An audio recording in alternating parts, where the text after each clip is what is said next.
ధీరూభాయ్ అంబానీ తన కొడుకైన అనంత్ అంబానీ వివాహాన్ని ఎంత ఘనంగా జరిపించాడో మనం గత 4-5 రోజులుగా చర్చించుకుంటూనే ఉంటున్నాం. అంటే ప్రపంచ ప్రముఖులను పిలవడం, జెట్ విమానాలను అద్దెకు తీసుకోవడం, 6-7 నెలల పెళ్లి ప్రాసెస్, వీటన్నిటి కలిపి దాదాపు 4-5 వేల కోట్ల ఖర్చయిందని చెప్పుకుంటున్నారు. మరి ఇలాంటి వివాహం ఇండియాలో గతంలో ఎప్పుడైనా జరిగిందా? ఇంతకంటే ఘనంగానే జరిగిందని చెప్పుకోవచ్చు. ఒక విధంగా చెప్పాలంటే అది ఎవరు చేశారంటే జూనాగఢ్ నవాబ్, గుజరాత్ లోని జూనాగఢ్ నవాబ్ మహాబత్ ఖాన్జీ III అన్నమాట. ఆయన 1898లో పుట్టాడు. 1911లో నవాబ్ అయ్యాడు అనమాట.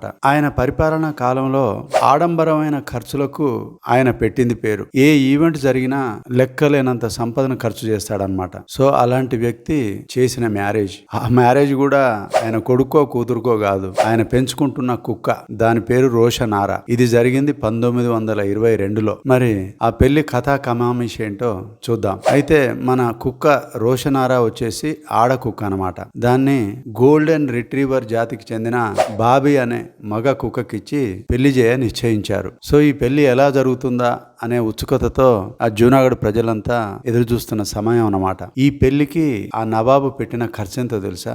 2 కోట్ల రూపాయలు. అంటే 2 కోట్లు అంటే మీకు చిన్నగానే అనిపిస్తుంది, కానీ ఇది జరిగింది 1922లో. బహుశా ఇప్పుడు అంబానీ పెట్టిన ఖర్చు కంటే ఎన్నో రేట్లు ఎక్కువే అయి ఉంటుంది. ఆ పెళ్లి రోజు జూనాగఢ్కి మొత్తం, ఆ సంస్థానానికి మొత్తం సెలవు ప్రకటించాడు. జూనాగఢ్ సిటీ అంతా పండగ వాతావరణం ఉందన్నమాట. ఇంకా రోషనారాని సిల్వర్ తో చేసిన పల్లకిలో తీసుకొచ్చారు. ఆ కుక్కకి అతి ఖరీదైన నగలు, బట్టలు, వీటన్నింటితో అలంకరించారనమాట.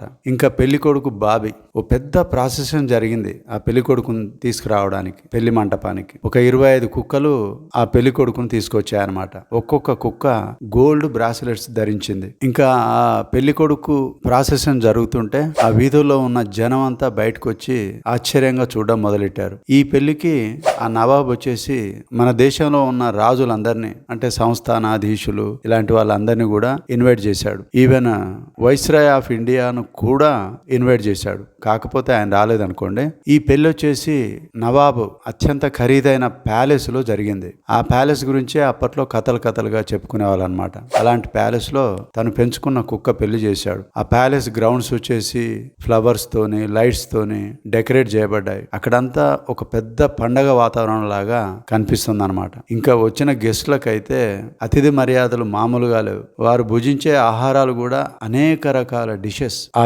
ఏరియాలో పేరున్న వంటగాళ్ళంతా చేసిన వంటలు అనమాట. ఇంకా దాంట్లోనే మ్యూజిక్, డాన్స్ పర్ఫార్మెన్స్లు కూడా. ఇవన్నీ అక్కడున్న వాళ్ళందరినీ పెద్ద సెలబ్రేషన్ మోడ్ లోకి తీసుకెళ్లాయి. అలాంటి పెళ్లి దశాబ్దాలు, శతాబ్దాల తరబడి గుర్తుండే విధంగా చేశాడనమాట. అయితే ఈ నవాబు కుక్కల ప్రేమికుడిగా చాలా ప్రసిద్ధి అనమాట.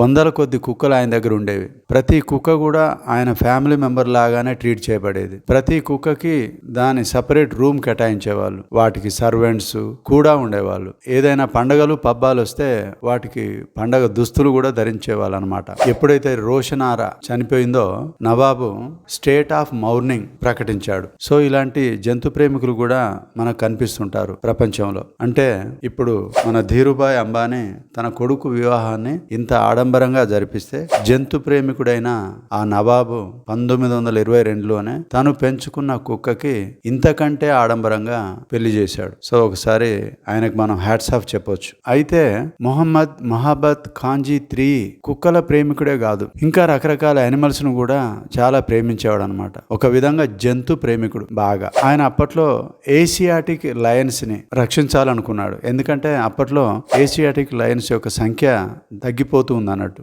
సో వాటిని రక్షించాలని ఆయన ఆలోచన.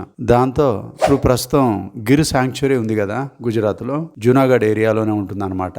సో దాన్ని ఎస్టాబ్లిష్ చేసింది ఆయనే. దాంట్లో ఈ ఏసియాటిక్ లయన్స్ ని పెంచడం, వాటిని రక్షించడం, వాటి సంఖ్యను పెంచడం, ఇలాంటివన్నీ చేశాడు. ఇప్పటికీ ఒక మార్కింగ్ శాంక్చురీగా ఉండిపోయింది ఇండియాలో, ఏది గిర్ ఫారెస్ట్.